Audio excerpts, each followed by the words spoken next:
pues es obligado, Mario, a empezar por el paraíso en la otra esquina.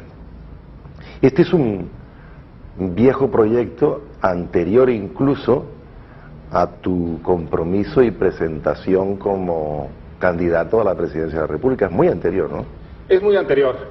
En realidad creo que la primera idea la tuve cuando leí el libro de Flora Tristán dedicado al Perú, Las peregrinaciones de una paria, donde cuenta el año que pasó en el Perú en 1830, un libro que es muy interesante, un documento realmente único sobre lo que era una sociedad que comenzaba su vida independiente, sin haberse desprendido todavía de lo que era la vida colonial, y todo eso contado desde la perspectiva de una francesita muy liberada, que veía con mucha ironía y con una gran carga crítica, ¿no es verdad?, ese mundo.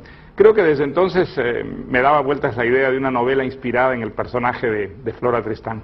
Y este personaje que efectivamente fue suficientemente relevante e importante en su época, desde el punto de vista por lo menos ideológico y político. Fue importante, sí. Digamos, ella murió muy joven, de tal manera que no dejó una obra ni digamos, escrita, ni social, de gran trascendencia, pero sí dejó una semilla.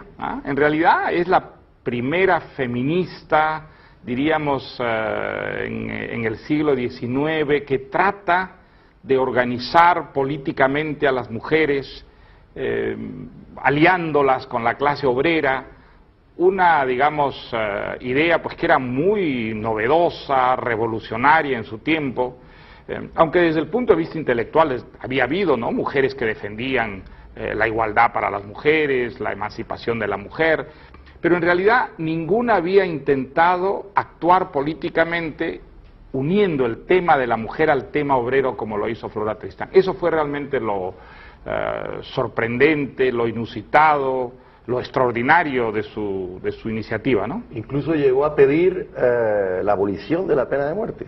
Sí, claro, ella estuvo, no, ella fue en ese sentido realmente una mujer de progreso, estuvo contra la pena de muerte, estuvo en contra del matrimonio, toda su obra es, entre otras cosas, una lucha por la abolición de la institución matrimonial en la que ella veía, como muchas tendencias feministas contemporáneas, ¿no?, un yugo para la mujer, una forma de esclavitud, y entonces la institución del matrimonio, que ella padeció de una manera terrible, pues en carne propia, le parecía el símbolo de la discriminación, de la servidumbre de la mujer.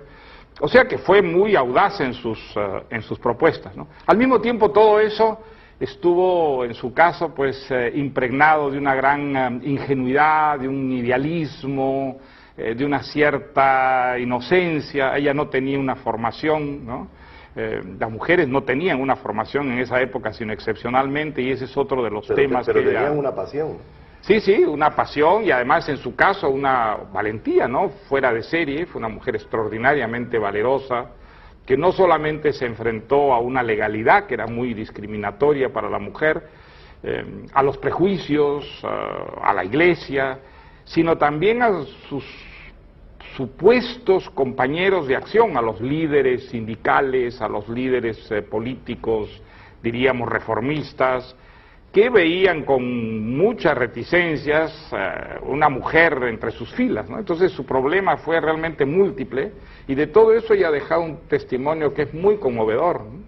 Estos Tristán son de Arequipa, como tú. Son de Arequipa, sí, el padre era un militar, bueno, en esa época pues español, pero avecindado en Arequipa, y que conoció aquí en Europa, en Bilbao, conoció a una francesita que había escapado de Francia huyendo de la Revolución, con la que se casó de una manera irregular, que fue otro de los dramas de Flora Tristán, de tal manera que ella no fue una hija legítima, sino una hija bastarda para las leyes de la época, lo que la puso fuera de toda legalidad institucional, por lo menos. Entonces no pudo recibir ninguna herencia, y además sobre ella pues cayó ese baldón que era el ser hija ilegítimo, bastarda. En este libro, que a mí me impresionó mucho, ella reivindica esa condición. Cuando ella dice que es una paria, se refieren a eso, que entre otras cosas es una mujer que nació en la ilegalidad, en una situación de adulterio, y eso lo reivindica como un signo justamente de rebeldía, de inconformismo, de rechazo del establecimiento. O sea que fue una mujer muy interesante, ¿eh? Realmente un caso muy excepcional dentro de la época, ¿no? ¿Y por qué te llamó tanto a ti la atención hasta el punto de que hayas arrastrado ese tema, entre comillas? Vargas Llosa es de los novelistas que sostienen que uno no busca como novelista sus temas, sino que son los temas los que lo van ganando a uno hasta ganarse el derecho a ser escrito por esos novelistas. Bueno, yo creo que cualquier novelista pues hubiera quedado seducido con un personaje como Flora Tristán por sus características psicológicas, su vida aventurera.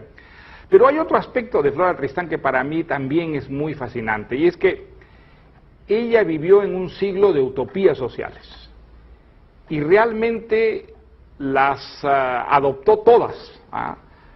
Prácticamente ella pasó por todas las grandes utopías de su tiempo, fue fourierista, fue sansimoniana, en un momento dado coqueteó también con un personaje muy importante en su época que hoy día nadie recuerda, que se llamaba Cabé, que es el primero que crea un movimiento que se llamó comunista. Los primeros comunistas eran los seguidores de este personaje, un mesías, autor de una novela, El viaje a Icaria, que sedujo a muchísima gente en su tiempo.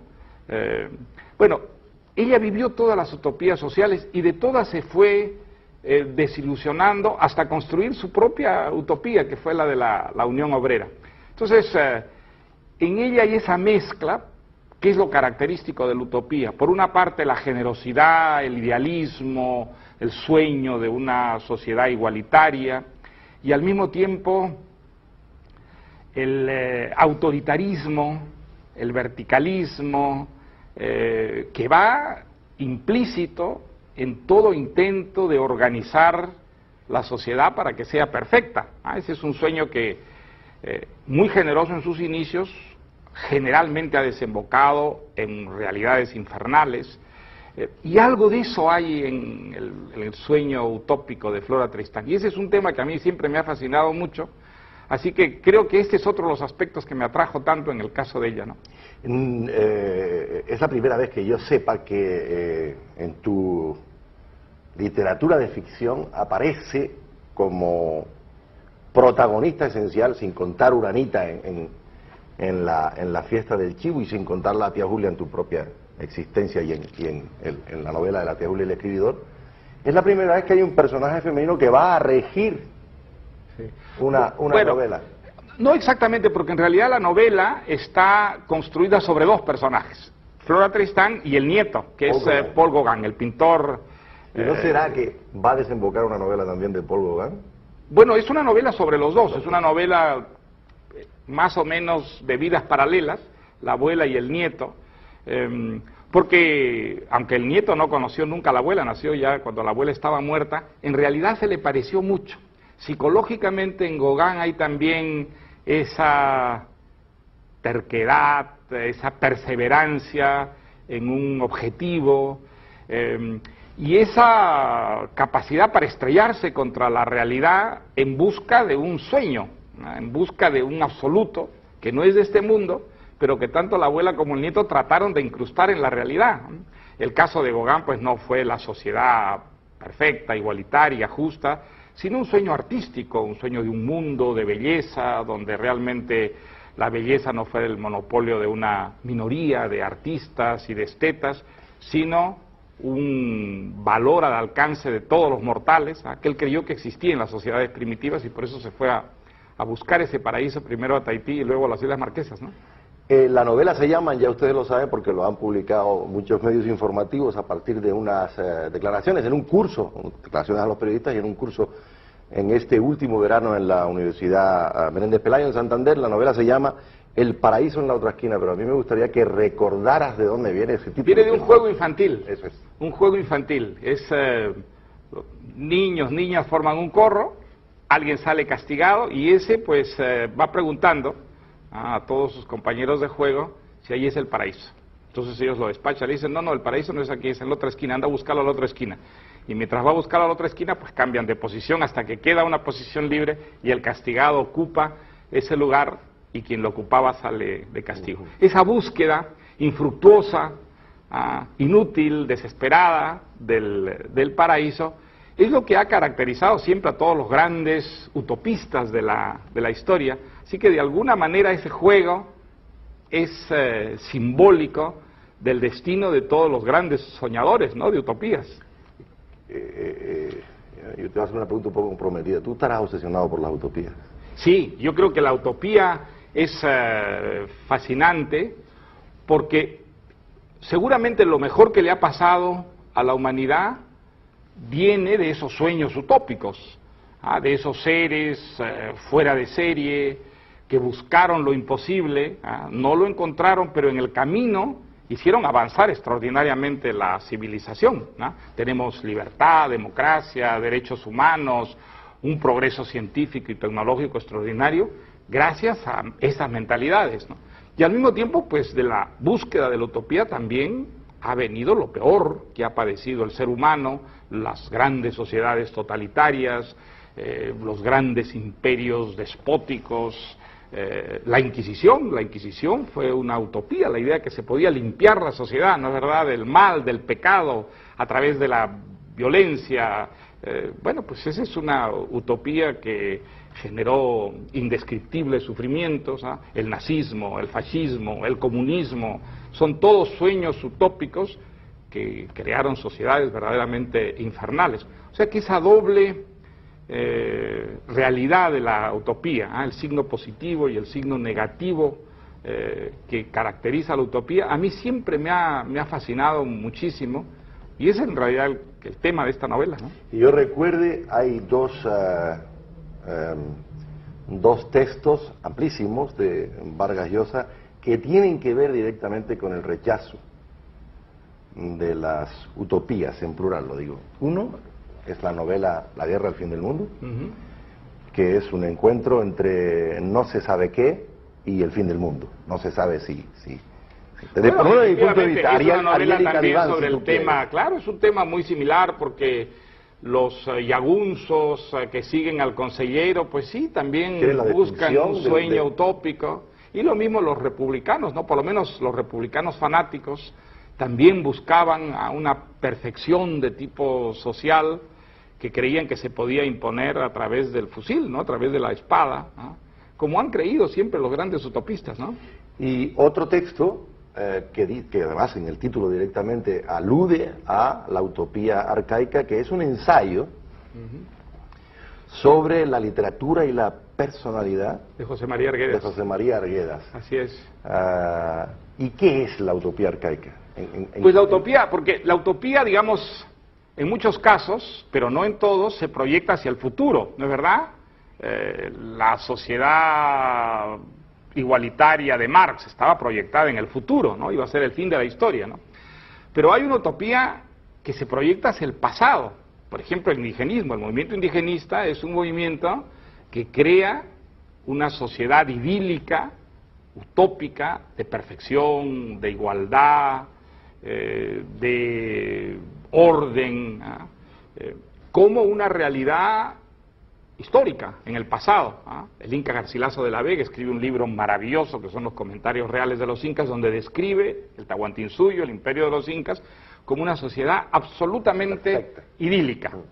Esa es la utopía arcaica, y ha habido, pues, entre ellos grandes escritores latinoamericanos como José María Arguedas, por ejemplo, que de alguna manera han mantenido viva esa utopía, como de una sociedad perfecta en el pasado, en la América prehispánica, primitiva, que el encuentro con un documento realmente único sobre lo que era una sociedad que comenzaba su vida independiente, sin haberse desprendido todavía de lo que era la vida colonial, y todo eso contado desde la perspectiva de una francesita muy liberada, que veía con mucho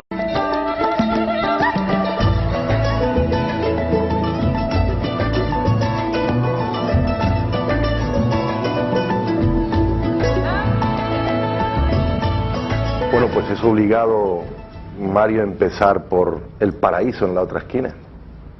Este es un viejo proyecto anterior incluso a tu compromiso y presentación como candidato a la presidencia de la República. Es muy anterior, ¿no? Es muy anterior. En realidad creo que la primera idea la tuve cuando leí el libro de Flora Tristán dedicado al Perú, Las peregrinaciones de una paria, donde cuenta el año que pasó en el Perú en 1830, un libro que es muy interesante, ironía y con una gran carga crítica, ¿no es verdad?, ese mundo. Creo que desde entonces me daba vueltas la idea de una novela inspirada en el personaje de Flora Tristán.